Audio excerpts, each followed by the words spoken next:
Sua paz de Jesus, amém? Amém. Louvado e agradecido seja o nome do Senhor. É um dia muito alegre, porque nós vemos Deus estar requerendo de nós muitas coisas, mas está trabalhando também gigantescamente em nós, né? Vamos abrir nossas Bíblias, irmãos.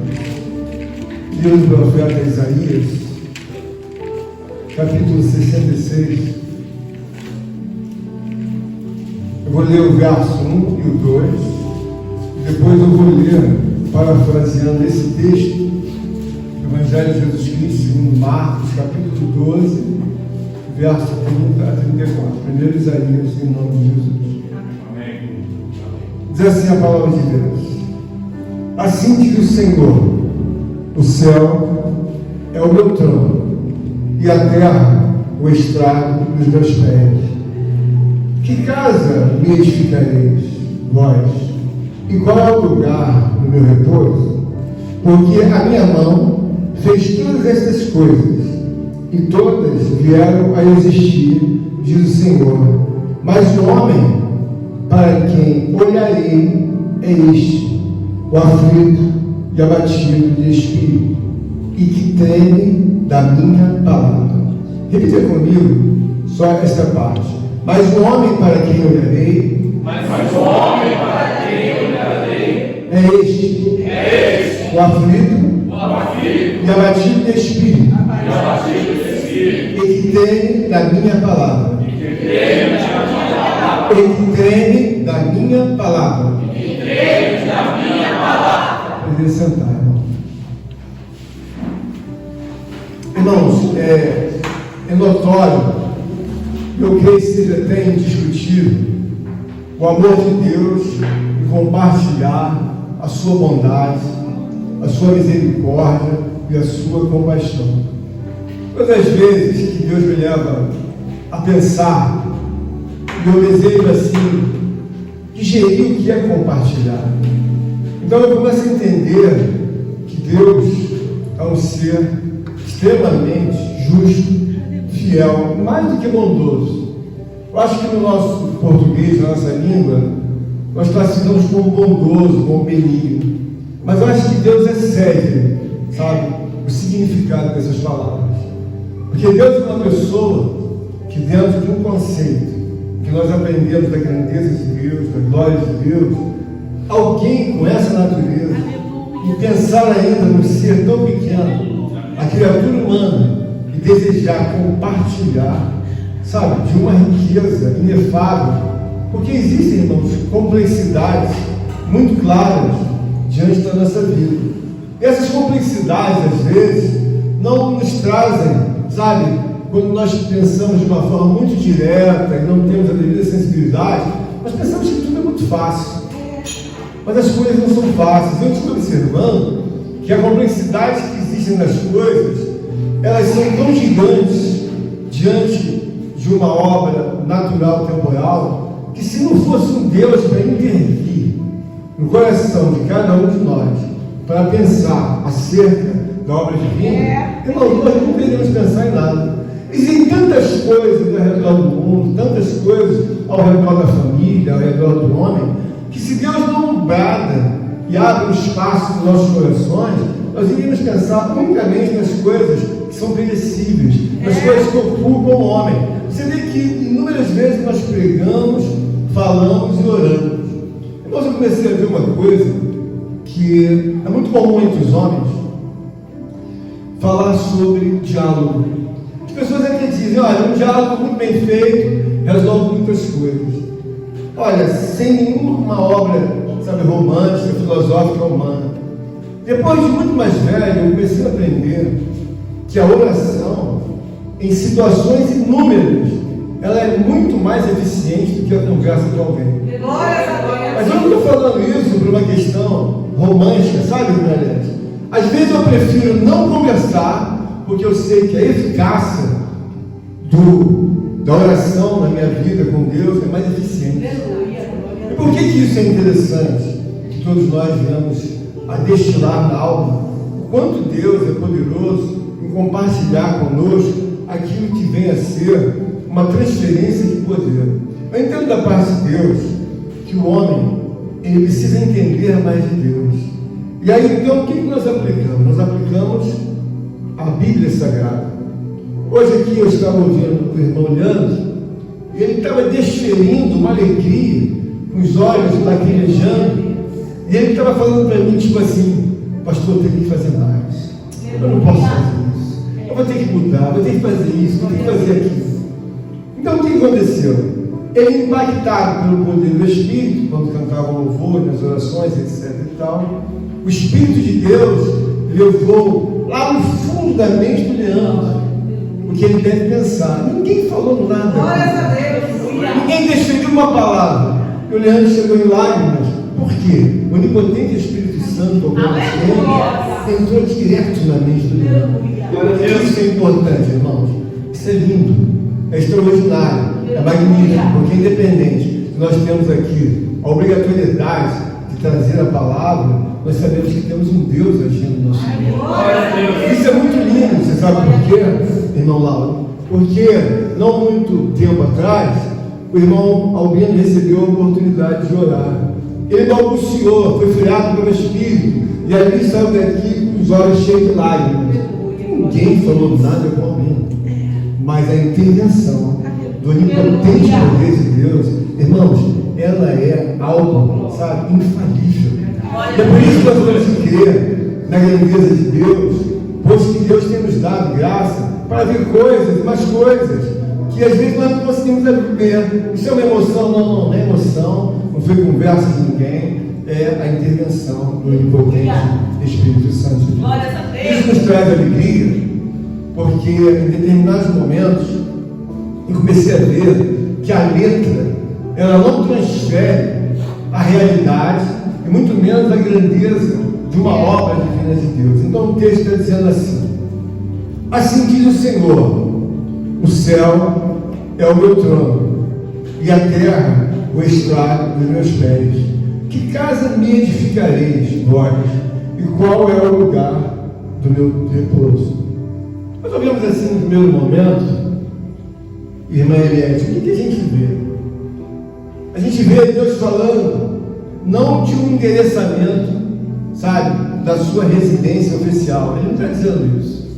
Ele está querendo dizer: o céu é meu trono. Nós sabemos, irmãos, que nenhum de nós pode mensurar, irmão José, o tamanho do céu. Ele está também dizendo, fazendo alusão à sua grandeza, que a terra é o estrado dos pés dele. Nós não podemos até pensar na grandeza de um planeta, na grandeza do universo, mas mensurar, eu acho que nem os homens mais nobres, nem tão pouco a ciência, pode mensurar com exatidão o tamanho macro dessa referência que Deus está falando. Bom, o que você pode fazer para mim? Porque o céu é meu trono e a terra é o estrado dos meus pés. Aí ele está perguntando: que casa edificareis vós para mim? Que casa vai fazer para mim? O que ele está querendo mostrar, irmãos? Quando nós olhamos a palavra, você deve entender o seguinte: Deus é a referência maior de tudo, porque ele está falando sobre possuir, sobre ter domínio do universo. Glória a Deus. Quando nós olhamos a referência da palavra, ele está dizendo bem claro que o céu é meu trono. Aleluia. Então nós olhamos para um tamanho de algo que nós não temos condições de atender, nem reunindo todos os países. O céu é meu trono. E aí nós começamos a ver que existem coisas correlatas a esse assunto. Eu deixei de ler até, para parafrasear, o texto que eu falei para os irmãos lá no livro de Marcos, que eu vou ler depois. Eu gostaria de enfatizar que há necessidade de nós compreendermos, sabe, a obra com a devida iluminação do Espírito Santo, porque senão você não entende, eu também não entendo. Quando eu vejo ele trazendo essa palavra, ele está querendo impactar todos os habitantes da terra. Bom, o céu é meu trono e a terra está dos meus pés. Mas aí ele faz alusão dizendo assim: que casa podereis vós me edificar? E o lugar do meu repouso, você pode providenciar alguma coisa para mim? Não pode providenciar nada, porque nós estamos falando de alguém que está na categoria de Deus. Isso por si só impacta a nossa vida espiritual, que nós começamos a ver que alguém que se apresenta dizendo que o trono dele, na verdade, é os céus, alguém que a gente tem que ficar muito abaixo dele. Não apenas em número, gênero e grau. É alguém que nós devemos reverenciar, engrandecer, porque ele foge da nossa categoria de criatura humana. O que nós temos assim, sabe, em semelhança, é a imagem e semelhança de Deus. Mas a categoria Deus, ela é uma categoria única, eterna, do grande Javé. Então ninguém consegue alcançar essa categoria. E aqui Deus está nos mostrando que não é só a grandeza, é o domínio eterno ou perpétuo de Deus. Então isso me faz o quê? Quando eu leio a palavra de Deus, isso me chama atenção, porque ele está perguntando: o que você pode edificar para mim? O que você pode fazer um lugar do meu repouso? Não pode. Mas se você olhar nas entrelinhas de toda a grandeza, de toda a realidade de Deus, você pode pensar assim: eu posso agradar ao meu Deus. Como eu posso agradar? Porque no parágrafo seguinte, ele está dizendo, ratificando a grandeza dele: porque a minha mão fez todas essas coisas, e todas vieram a existir, diz o Senhor, e todas vieram a existir. Está querendo dizer o seguinte: todas as coisas vieram a existir, os céus, a terra, todas as coisas que existem entre o céu e a terra, e dentro da terra. Mas uma coisa me chama a atenção, bem claro: mas o homem, para quem olharei, é este, o aflito, o abatido, de espírito, que teme da minha palavra. Irmão, uma coisa é muito linda, quando nós começamos a digerir a palavra de Deus, e começamos a ver que Deus é uma pessoa seletiva. As pessoas sempre falam assim, como uma defesa natural do homem. O homem ouve muitas linguagens e muitas palavras assim, destacadas, muitos ditados. Então ele grava aquilo e ele solta e dispara uma coisa que na verdade o outro falou no meio da manada, então ele guarda, então ele solta como um tiro. Então você observa aqui que Deus está nos mostrando que existe um processo seletivo. Mas o homem olha assim, qualquer coisa, olha, mas Deus não faz acepção de pessoas. Por quê? Porque ele quer ser incluído de qualquer forma, mas não da forma adequada como Deus está falando. Então a seleção que o próprio Deus faz de pessoas, ele está dizendo aqui: para que homem olharei para esse tipo de homem, aflito e abatido de espírito, e que treme da minha palavra.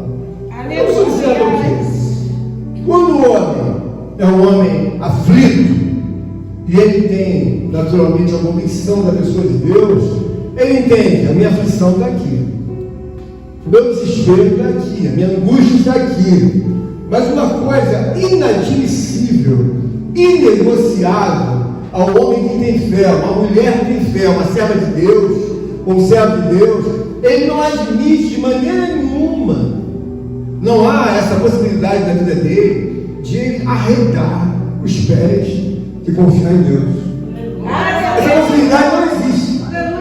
Por quê? Porque ele está plantado, firmado numa raiz espiritual tão profunda que você não consegue arrancar esse homem nem essa mulher daquele lugar. E aí então eu começo a ver que a ciência de Deus é muito gloriosa, porque ele está dizendo bem claro qual é o tipo de pessoa que na verdade ele vai olhar. Ele vai olhar para o aflito. Bom, o aflito está lá, mas existe a proporcionalidade da aflição. Eu posso estar aflito, mas também posso estar apavorado. Bom, eu estou aflito, mas estou racionalmente pensando na grandeza, na glória de Deus. Jesus Cristo ficou numa aflição tremenda. Quando for, na verdade, os crescentes momentos a chegar na crucificação, ele demonstra que ficou muito aflito. Mas em um momento, aquela aflição o levou a perder a direção de Deus. Porque existem aflições que a pessoa está num momento e ela vai progredindo, ela vai trazendo um emocional tão forte que a pessoa não se lança na estabilidade de Deus, mas a pessoa se lança numa loucura, porque o que ele tem de referência de Deus é muito pequeno. O que Deus está querendo nos trazer é o entendimento de que esse momento é muito claro, muito resolvível para mim, para você e para todos nós. Bom, para quem ele olha? Ele está dizendo na palavra que ele olha para o aflito. E, consequentemente, quem é aflito, está aflito, fica abatido do espírito. Mas ele não sai de maneira nenhuma daquele estágio: eu sou aflito, estou abatido do espírito, mas em nenhum momento eu vou me lançar para trás. Isso é importante, porque às vezes você não se lança para trás, sabe, no seu próprio corpo. Não, eu não vou sair da igreja, mas no seu espírito, na sua alma, você pode se lançar para trás. O que Deus vai mostrar aqui, que dentro de uma situação de controle, Ele está dizendo bem claro: o aflito, o abatido do espírito e o que teme da minha palavra. Que existem coisas que a pessoa te conta e às vezes elas parecem coisas rotineiras, você não sente nada e já logo se esqueceu daquelas coisas que foram contadas, mas você não selecionou no seu coração como coisa importante. Alguns assuntos, alguns irmãos trouxeram algumas palavras e eu, pelo Espírito de Deus, selecionei no meu coração como coisas muito importantes. Aleluia. Quando eu começo a ver que a palavra de Deus é muito mais profunda do que eu possa imaginar a intervenção de Deus, aí eu vou me perguntar: irmão Albino, ele está dizendo que ele olha especialmente para os aflitos, para os abatidos de espírito e para o que treme da palavra dele. Ou seja, quando os acontecimentos da palavra, eles, sabe, retornam ao nosso coração como coisa verdadeira, você guarda.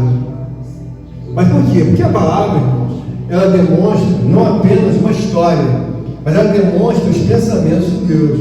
Então eu vou me guiando, e se alguém me pergunta: o que ele pensa? Ué, você não está vendo o que ele pensa? Ele está dizendo que não faz acepção de pessoas. É verdade? É verdade, ele não faz acepção de pessoas.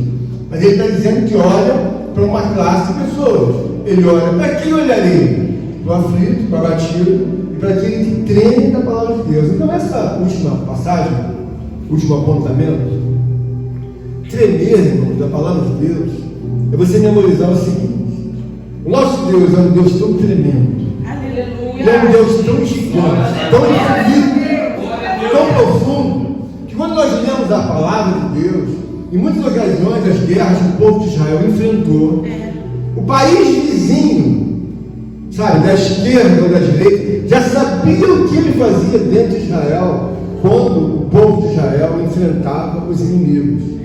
Irmãos, eles sabiam que o povo santo de Israel era um povo tremendo, era um povo que ia para a guerra quando eles estavam no melhor da posição espiritual, mas não perdiam nenhuma guerra. Porque eles estavam o quê? Em consonância com os pensamentos de Deus. E nós aprendemos aqui e vemos o quê? O último apontamento é que tremem da minha palavra. Mas muitas das vezes a pessoa olha a palavra de Deus, ela olha e lê como se fosse uma revista, como se fosse um livro. Então ela não pode tremer. E por que eu digo isso? Quando você lê a palavra de Deus, irmão, você começa a ver que é um Deus tão terrível, que às vezes as nações tinham medo daquilo que ele fazia no meio das guerras, daquilo que ele levantava o povo. Irmãos, um Deus que está junto com Moisés e que diz para Moisés: toca nas águas. Por quê? Toca nas águas. Eu vou abrir o mar. E abria. Eita E você começa a ver que é uma obra gigante, infinita, que eu e você temos que crer. Por quê? Porque a Bíblia está dizendo que aquele que treme da minha palavra. Bom, que treme você acredita. Essa palavra de Deus não é uma pessoa que quer ter uma vida, sabe, histórica com Deus. Porque uma vida religiosa, irmão da Serra, ela não traz o afogueamento que a Escritura divina traz para aquele homem que crê, e aquela mulher que crê. E aí eu começo a ver o quê?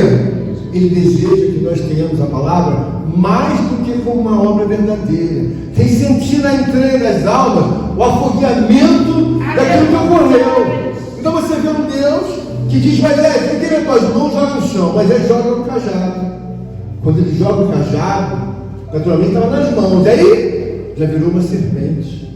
Alguém olhou: mas não era um cajado? Sim, era um cajado. E agora? Virou uma serpente. Aí você vê que há uma conversação e de repente Deus fala: pode pegar agora, pega a serpente. sabemos que a serpente era um animal no qual, se picasse a pessoa, era morte naquela época. Então o que Deus disse para ele? Pega a serpente. Moisés hesitou, porque se ela me dá um bote, eu vou morrer, porque ela vai injetar o veneno. Mas Moisés vai vagarosamente, pega na ponta do rabo da serpente, e quando ele pega naquela cauda, no final, endurece e vira um cajado. Aleluia! O que você aprende com isso? Nós temos coisas na nossa vida que o Espírito Santo de Deus falava comigo ontem à noite, que eu chamo um nível, mas se você quer coisas maiores para você, você tem que ter um nível de entendimento de Deus. Então, quando eu vejo uma realidade dessa do passado, eu sempre tento trazer a minha mente, não como coisa histórica, mas como coisa poderosa para a minha vida e que vai trazer eficácia também para os irmãos. Então, a grandeza de Deus, sabe, a obra divina de Deus é uma obra tão gigante, que se você se ater a digerir, a interpretar, a mergulhar, a consumir cada parágrafo, irmãos, uma mulher, um homem de Deus fica riquíssimo. Ele vai andar, na verdade, nas águas do Espírito, porque ele está mergulhando nos próprios pensamentos de Deus, e Deus, pela sua infinita misericórdia e bondade, ele vai revelar ao homem e à mulher qual é a grandeza da sua ciência, porque às vezes nós estamos perguntando de uma forma muito distante de Deus, a gente não quer se esforçar, a gente não quer orar, a gente não quer ter a revelação divina de Deus, mas aqui a palavra de Deus, ele está dizendo, para aqueles que temem, porque a pessoa só vai tremer, irmã Eliette, na palavra, se ela tiver conhecimento, tiver fé. Se ela não acreditar nisso, ela não vai tremer de jeito nenhum, irmão. Por que isso é importante? Porque a cada momento que você faz uma digestão da palavra de Deus, você começa a ver que ele está requerendo e selecionando uma classe de pessoas.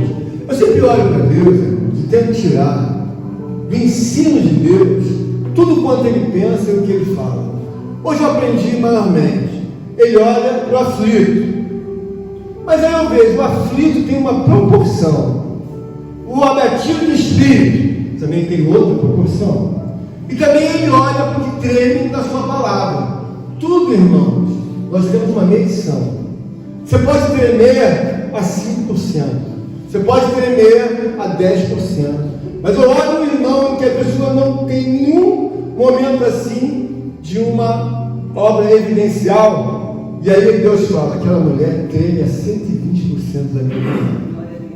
Então, diante de Deus, você tem que entender que o proporcional é muito importante. Por quê? Porque o que diferencia uma pessoa da outra é aquela fé que ela tem em Deus. Porque, por exemplo, eu gosto do irmão Albino, mas a minha confiança no irmão Albino, se for de 5%, no sentido que eu tenha alguma obra que eu possa confiar, que tenha amparo de Deus, se é de 5%, e ele sabe que eu só confio isso nele, é claro que ele não vai se sentir feliz e alegre. Por quê? Se eu confio em mim 5%, então melhor não confiar. Por quê? Porque essa honraria que você traz ao irmão Albino, supostamente, no caso a mim, é uma honraria, irmão, desprezível. Por quê? Eu não estou interessado se você confia em mim, nem 5, nem 3, nem 2. Ou você confia em mim e me coloca no devido lugar em que Deus assim tem me dado aos seus olhos e seu coração, ou não me coloca em lugar nenhum. Quando você olha para Deus, você deve mensurar exatamente a mesma coisa. Estou dizendo para você que o céu é o meu trono. Estou dizendo para você que a terra está dos meus pés. Eu ainda olho para uma criatura humana. Eu ainda vou buscar o aflito, o abatido do espírito. Vou buscar o que tem na minha palavra. Você quer mais o quê? O que você quer mais? Você quer o quê? Que eu mastigue a comida e mostre a sua boca? Você quer o quê? Que eu vista você e quer que eu faça você andar e leve na sua mão? Você quer o quê? Então, meu irmão, essa palavra, ela é uma palavra muito clara e linda. Eu gostaria de correlacionar essa palavra em Marcos 12, 30. Você pode abrir comigo em nome de Jesus? Glória a Deus, aleluia.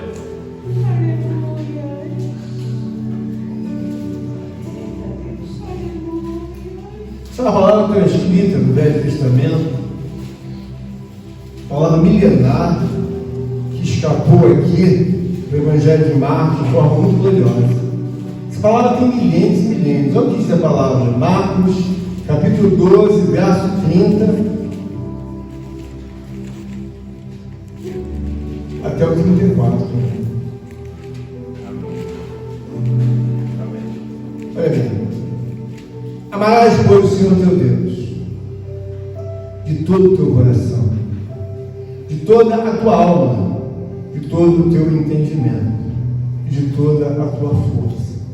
O segundo é: amarás o teu próximo como a ti mesmo. Não há outro mandamento maior do que estes. Disse-lhe o escriba: muito bem, mestre, é com verdade que disseste que ele é o único, e não há outro senão ele.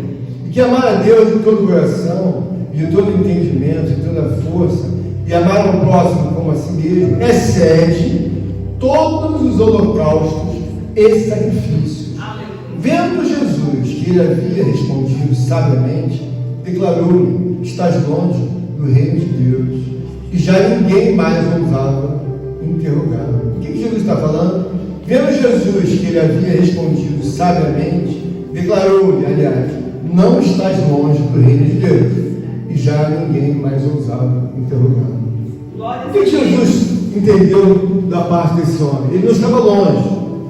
E nós temos que entender que qualquer que seja a movimentação, a atitude que você tenha, ou eu tenha, na casa de Deus, eu posso ser classificado por Deus de que eu estou muito longe, de que estou, na verdade, aplicado a coisas que eu não entendo, ainda que seja, necessário o meu entendimento.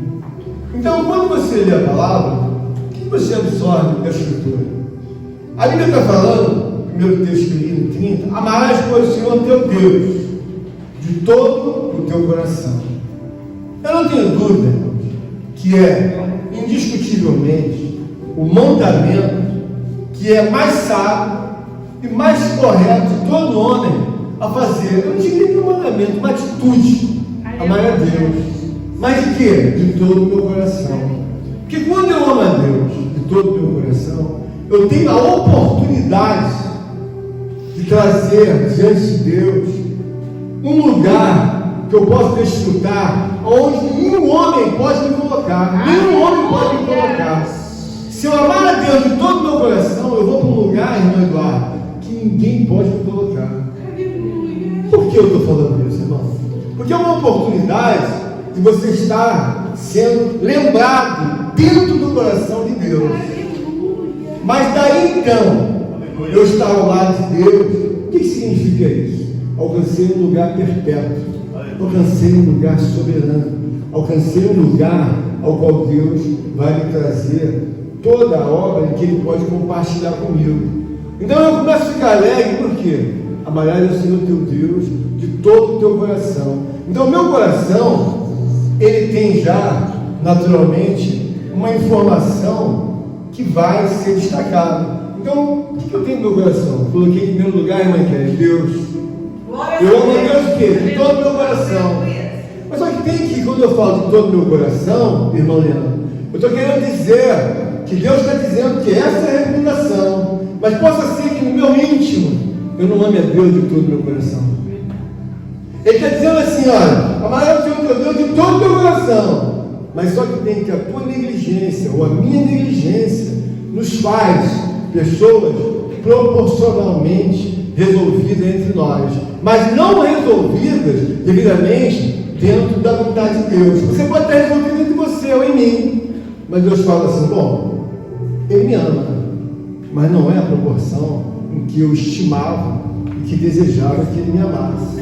Então você observa que toda oportunidade que Deus dá ao homem, Ele dá a oportunidade de você morar do lado dele, irmã Flávia. O que é pastor assim? Para morar do lado dele. Porque alguém que ama a Deus de todo o coração, ela tem razões de um comportamento, se movimenta temendo, e não só temendo, mas temendo da palavra. Por quê? Ele requeriu que eu tenho que amar Ele de todo o meu coração. E agora? Eu não posso fazer um ouvido que eu não estou ouvindo, nem um coração que eu não estou ouvindo. Ele falou isso. Então, se você teme diante da palavra de Deus, você começa a ver Essa palavra já atravessou séculos e séculos e está atravessando milênios. É um requerer da parte de Deus que você pode fazer, eu posso fazer. E alguém sempre vai perguntar, mas pastor, como os homens falam, aquelas perguntas que eu falei, né, aqui de Deus é que sabe o que está no meu coração. Ué, existem coisas que eu vejo claramente que eu não sou Deus, mas eu vejo também pela sabedoria que Deus me dá. Mas na ocasião alguém falou alguma coisa, falou para mim, eu falei assim, bom, Deus sabe, mas eu também sei. Mas como você sabe? A Bíblia não diz que você, quando crê em Deus, as obras demonstram se você acredita ou não. As obras, o teu compromisso com Deus demonstra qual é o teu grau de amor a Deus. E quando você não tem devido compromisso, o que fica elucidado? Não tem devido compromisso. Então, por isso que não reflete essa palavra, amarás o Senhor teu Deus. Porque quando a gente ama Deus, nós olhamos e falamos sempre na Escritura que Ele é um Deus tremendo. Os outros países tinham temor dele pelo que ele fazia. Então eu ando não com medo de Deus, mas eu ando com a reverência a Deus que Ele requer. Ele está requerendo o quê? Que o homem ame a Ele de todo o seu coração. Bom, o homem já não encontra às vezes esse modo assertivo. Mas aí o que diz a palavra? Há um segundo apontamento em que denuncia para você e para mim uma clareza dos fatos. Amarás o Senhor teu Deus. Bom, o amar é a responsabilidade e a oportunidade de Deus. Se eu amo a Deus, eu tenho a possibilidade de estar ao lado dele. Mas não tão somente ainda, eu revelei qual é a minha intenção. Porque o homem diz assim, eu amo essa mulher, aí vai para o altar e casa com ela. Mas de repente ele nunca falou para ela a proporção que ele amava aquela mulher, uma mulher amava o marido. Daqui a 6 meses pede a separação. Então foi uma declaração dos lábios, possivelmente até do coração, mas a proporção era ínfima. Porque alguém que diz que ama o outro e abandona em 6 meses, ele só esqueceu de dizer, bom, eu falei para você que era bem pouquinho, mas esqueci de falar isso. Então vai embora. Meu Deus. Quando você olha a palavra de Deus, você vê que você tem um apontamento em que Deus vai diferenciar na proporção indiscutível aplicada por cada ser humano aquilo que você tem oportunidade. Então, quando você ouve a palavra do Senhor, amarás o Senhor teu Deus de todo o teu coração. Bom, legal. De todo o teu coração, Agora Deus está falando o seguinte, bom, você já sabe que tem que amar, eu me revelei. O que eu estou requerendo é de todo o coração. Mas aí Deus vai mais adiante e vai verbalizando para você que você precisa amar a Ele de toda a força. E ocorre, irmãos, que nós não nos ligamos na proporção ao qual trará, sabe, de forma ordinária, dentro de uma vida, o primeiro lugar é aquele que mais me ama. Aleluia. A Bíblia fala que o servo que mais amava a Deus, o discípulo que mais amava a Deus, era João. Mas por que ele chegou a essa conclusão que João amava mais a Deus? O servo amado do Senhor. A Bíblia não fala que é o segundo, terceiro, quarto, fala sobre João. Então João, ele tem uma reciprocidade da parte de Cristo, que ele fez o Evangelho segundo João, primeiro, segundo, terceiro, segundo João, e também a revelação do Apocalipse foi estruturada por João. Então, diante de todas as obras, exceto o apóstolo Paulo, João foi a pessoa que Deus mais destacou e deu oportunidade para revelar a iluminação da obra de Deus. Nós, quando estamos aqui nessa palavra, nós devemos ver que Deus, não obstante, Ele tem o domínio, mas também Ele deseja compartilhar algo conosco nesta manhã. Aleluia. Eu estava esquecendo. Quando o meu amigo estava orando, Deus me deu uma visão. E descia uma caixa enorme, uma corrente. E ela tinha um laço, como se fosse um presente. Ela descia vagarosamente assim. E aí, eu fiquei curioso no meu espírito. Eu falei, Deus, falando eu com Deus em pensamentos rápidos, eu falei, o que tem aí dentro? Aí eu via várias caixas. Ele abriu a caixa grande, eu vi várias caixas, o mundo fechou. Cada uma das caixas internas daquela caixa grande, ela tinha um tamanho. O que isso revela? O que cada um tem um presente, sabe, uma dádiva, uma virtude que vai chegar entre nós. Aleluia. Nós vamos receber um presente, mas cada um vai receber um presente de um tamanho. Eu não vi aquela caixa gigante descendo, era uma caixa bem gigante, ela vinha descendo vagarosamente. Eu fiquei curioso, mas o que tem, cara? E piedosamente Deus abriu. E eu vi que eram várias caixas pequenas. O que eu quero falar para os irmãos? Irmãos, nós sabemos que quando olhamos para Deus, nós sempre temos que lembrar, e eu sempre lembro disso, que Ele é uma pessoa seletiva. Seletiva. Quando eu falo para os irmãos, em determinadas coisas, você deve aspirar, não ficar no quinto lugar sempre, ou no quarto lugar sempre. Porque às vezes o quinto lugar, irmã Eliette, é uma contemplação. Mas o que Deus está requerendo de você como mulher, como serva de Deus, como homem de Deus, é que você saia do quinto e vá para o quarto. Mas quando você ficar no quarto, Ele falou, não se acostuma a ele, porque aí não é o seu lugar. Você vem para o terceiro. E quando você estiver no terceiro ou no segundo, Deus fala, é o seu lugar. Nem segundo nem terceiro. Eu joguei aqui, o primeiro, o meu lado. Aleluia. Mas se isso ficar claro, nós vamos nos esforçar por entender, sabe, a proporção que Deus vê diante de uma atitude. Porque todo o processo da vida da revelação de Deus, ela tem um lugar ordinário. O primeiro lugar é Deus Pai. O segundo, Deus Filho. E Deus Espírito Santo. São três.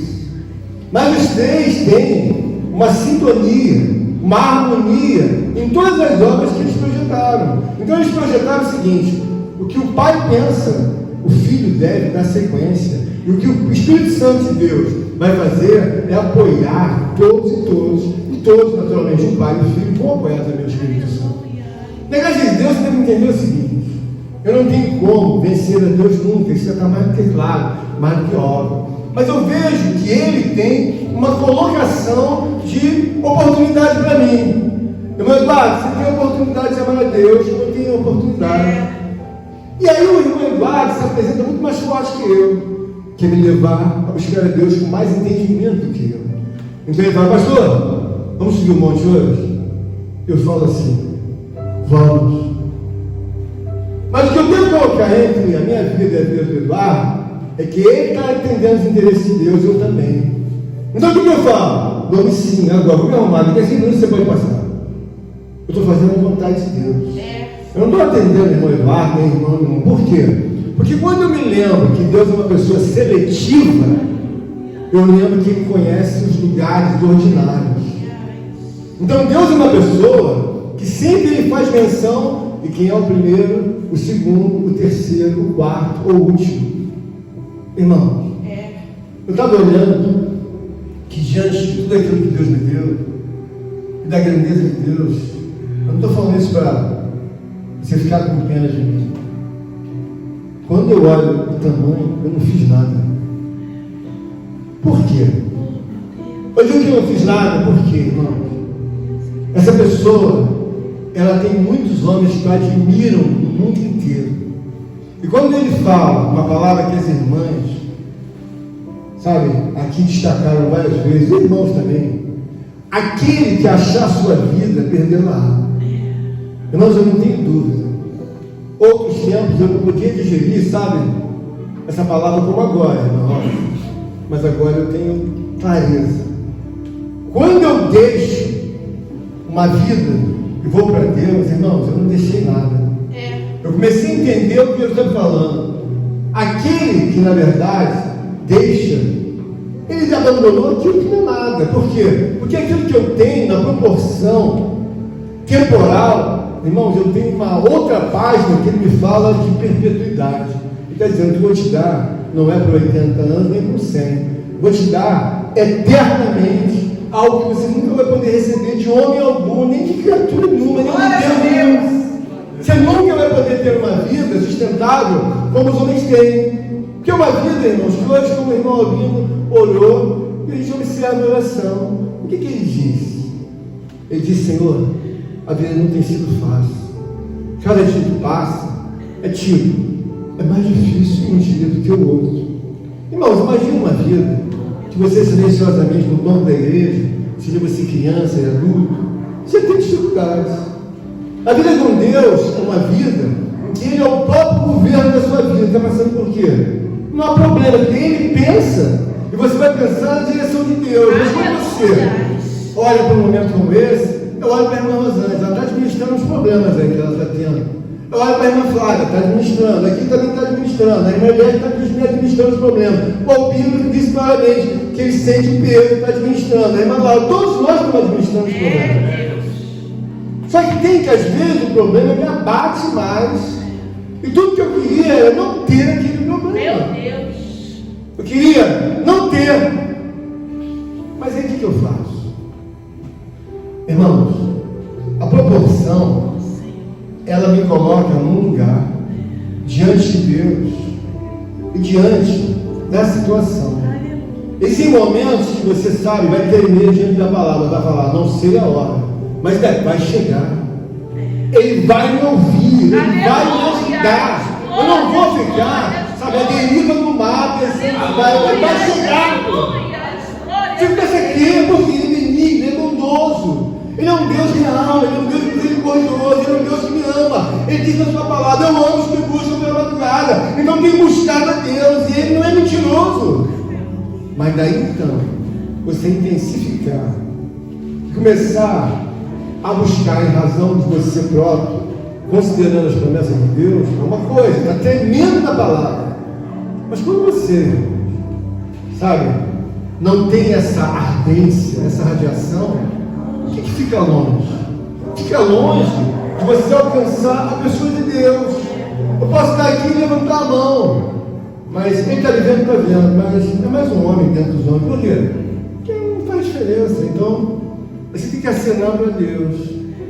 Deus fala do servo dele, Jó, fala de Cornélio, fala do próprio Daniel. Daniel, desde os dias que te colocaste a entender e compreender as coisas de Deus, desde os dias que foste colocado a compreender e aprender as coisas de Deus, as tuas orações foram ouvidas. Então, irmãos, há uma ciência. Você pode, na verdade, até citar essa palavra. Amarás o teu Deus, tá bom, mas você repete isso há 50 anos. O que você faz diferença? Não, pastor. Coloquei outra propositura.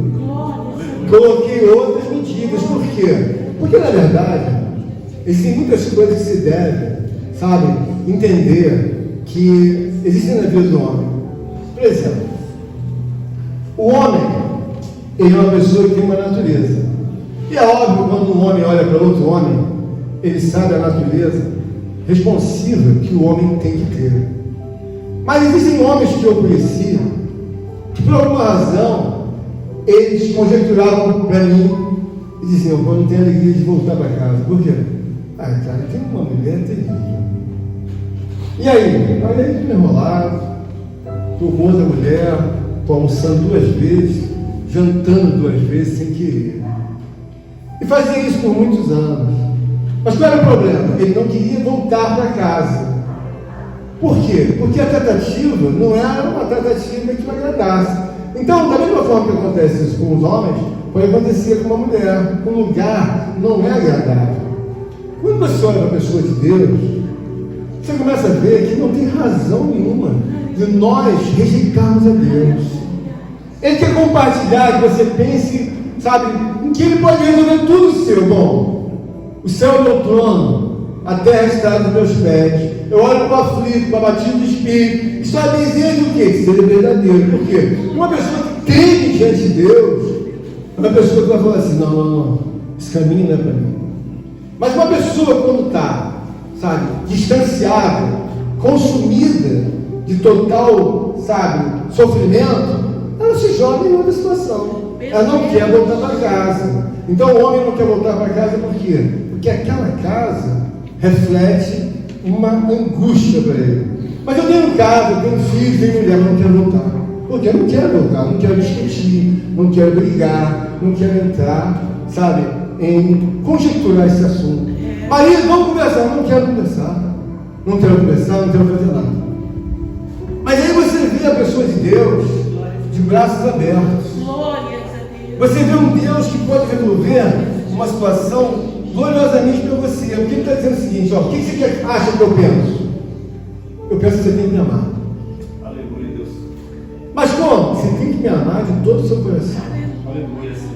Aleluia. E o que mais? De toda a sua alma. Agora, a proporção, quem vai colocar é você. Mas muitas das vezes você imprime um ritmo, sabe? Tão vagaroso, que Deus olha e julga. Bom, vou colocar em primeiro lugar, em segundo, em terceiro, não, vou colocar em centésimo lugar. E aí você não adquire, porque quando você chega perto de Deus, irmão, há uma transferência imediata, ou por que não dizer absoluta, quando nós começamos a entender. Porque o próprio Cornélio, a Bíblia diz, Cornélio, as tuas orações foram ouvidas e as tuas esmolas recebidas. Por que Deus ouviu Cornélio, irmão?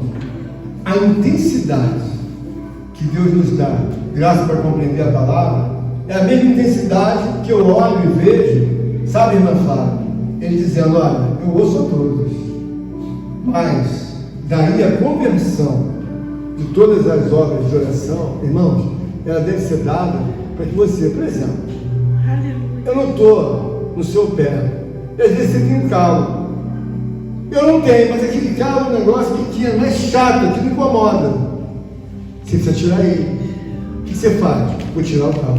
Pô, isso está me incomodando, né? Estou andando com essa dor sem precisar dessa dor. Espiritualmente, a gente olha na palavra de Deus e começa a ver claramente que Deus deseja nos trazer, que nós temos uma força, um entendimento de Deus. Porque às vezes alguém fica assim, olhando a razão de investigar. Bom, por que está com esse problema? Vamos investigar? Vamos. Deus é um ser insondável, não é?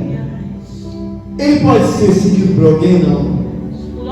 Então, se eu for ensinar ao Bernardo, alguma criança, ao Cauã, ou qualquer que seja Davi, criança, vou dizer, olha, quando ele vira à esquerda, você não sabe nem se ele virou à esquerda, se ele foi para a direita, se ele subiu, se ele desceu. Aleluia. Por que ele é assim? Porque ele é um ser insondável.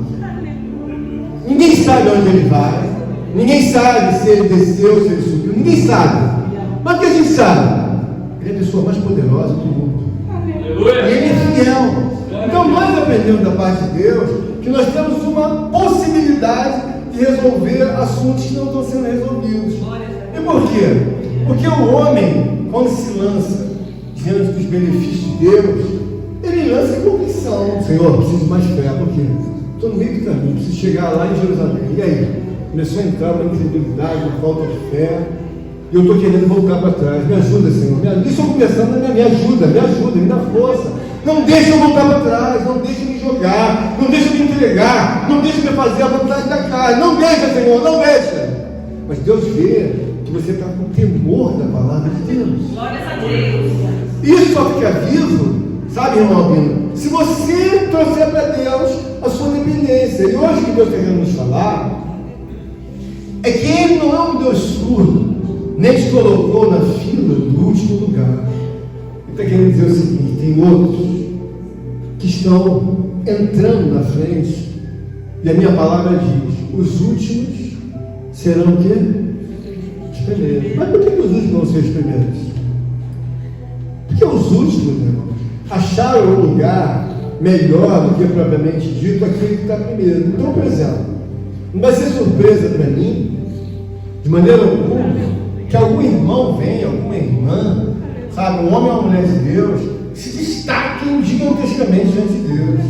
Por quê? Porque eu sei que algumas coisas me dão já a visão, em que me incomodam, e eu fico calado, mas não incomodar no sentido negativo, elas me fazem despertar. Por quê? Está levantando, está sendo alavancado por Deus, está sendo alavancado por Deus. Eu não posso tecer, sabe, um elogio ao irmão, a uma irmã, que veja que isso até não é bom. Mas eu não tenho dúvida, irmãos, que os irmãos estão crescendo na graça e no conhecimento de Deus. Glória a Deus. Estou sentindo claramente que Deus está oportunizando os irmãos, sabe, de voarem nas asas do Espírito. Já não estão tão aprisionados, estavam talvez um pouco lá atrás, mas agora eu silenciosamente, Deus, estou percebendo. Estão mais, sabe, afinados, estão mais dedicados. Mas o que eu quero dizer para os irmãos, que é bom, é extraordinário. Mas você não pode se acostumar a ficar no quinto lugar. Por quê, irmãos? Deus é um ser que, quando olha para mim ou para você, ele fala: você não sabe que eu sou infinito? Você tem que chegar do outro lado. Não é aqui que eu te quero. Por quê? Você tem que chegar do outro lado. Você tem que ficar ao meu lado.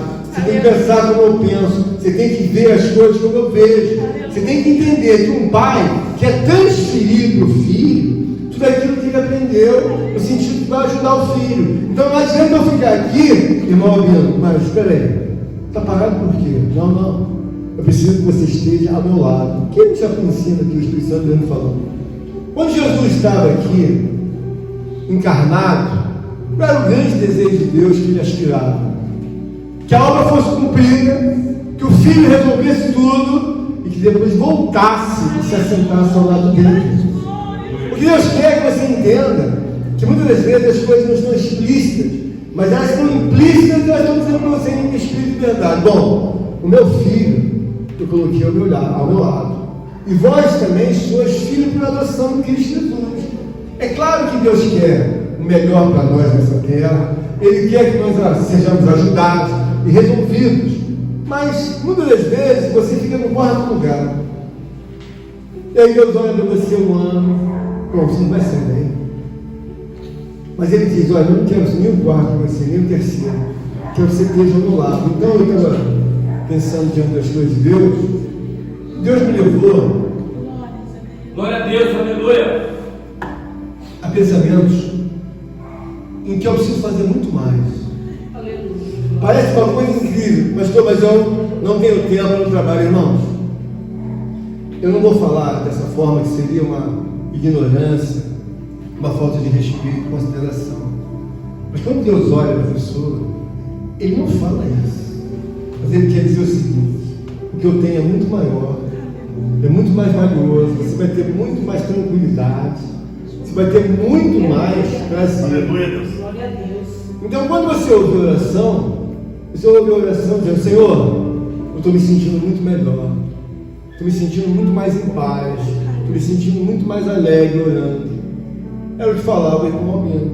Naquele momento que ele estava aplicado por Deus, ele falou essas palavras. Você se lembra de ter falado isso?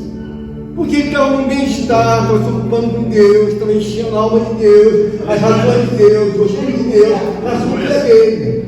Então é muito melhor que você faça isso hoje, sem se empurrar pelo pastor, pela irmã, pelo irmão, mas natural. Porque eu vejo isso natural. Olha, eu digo para os irmãos que quando eu vejo a grandeza de Deus, eu não vejo nenhum adversário para ele. Não vejo ninguém que possa dizer: vamos te parar, vamos destruir o teu reino. Não vejo essa possibilidade. Mas por que você não vê nenhuma possibilidade de Deus perder absolutamente nada? Por quê? Por causa da palavra, da santidade, da soberania e do poder. Olha para a soberania de Deus, olha para o gigantesco daquele que é o teu Deus. Ele é o teu Deus, é o teu Senhor. Ele ama você, ele gosta de você. Mas o que, na verdade, muitas das vezes impede? A intensidade é pouca, a falta de confiança é pouca, a fé é pouca. Então você coloca um ritmo em que Deus rejeita. Como eu também, se eu me tornar um homem preguiçoso, tem dias que eu não quero orar, estou cansado. Por quê? Estou cansado, acho que não vou nem chegar ao fim dessa oração. Por quê? Estou cansado, eu me canso também. Estou sem inspiração, tenho que tirar do baú, sabe? Estou sem inspiração, estou meio cansado. E às vezes me visto errado, aí fico mais cansado, dá um calor tremendo no meio da oração, tenho que parar. Mas eu falo: não, Deus, me ajuda. Eu vou até o fim. glória a Deus. Cansado. Às vezes você está orando e fala: não, estou cansado. Estou 20 minutos, eu estou cansado, está acabando a inspiração, não tem mais de onde tirar, estou buscando, estou cavucando para trazer a palavra. Me ajuda. Olha a minha mente. Me ajuda, Senhor, me ajuda. Ele vai me ajudando, mas não é fácil. Porque você deve estar pensando que é fácil, olhar minha boca. Não. Me ajuda, Senhor. Ainda falta meia hora, ainda falta 25. Eu estou empurrando ali, empurrando, mas não é fácil. Porque talvez você ache: é fácil, igual o passarinho cantar. Não é. Então eu quero dizer para você: esforça-te, saia do lugar onde você estiver. Deus vai te abençoar, vai te ajudar. As palmas loucas ninguém.